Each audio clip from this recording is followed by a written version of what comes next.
మా బావకి ఎర్రకోక్ అంటే చాలా ఇష్టం. బావకి ఇష్టం కదా అని ఓ రోజు ఎర్రకోక్ కట్టుకుని తోటలోకి వెళ్ళాను. బావ తోటలో నా కోసం ఎదురు చూస్తున్నాడు. ఎర్రకోకులో నన్ను చూడగానే బావ కళ్ళు జిల్లుమన్నాయి. బావని చూడగానే నా ఒళ్ళు జిల్లుమంది. అటుపక్క బావ, ఇటుపక్క నేను. మధ్యలో సర్రని శబ్దం అయింది. బుస్సుని పాము పడగెత్తింది. కళ్ళు రెండు గట్టిగా మూసుకున్నాను. పోలమ్మా, ఆ తర్వాత పాము ఏం చేసిందే మళ్ళీ?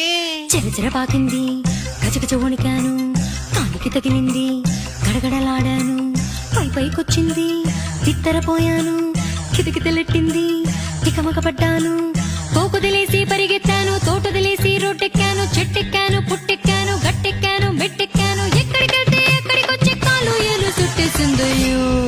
Hi hi hi hi hi. ఎక్కేసుకో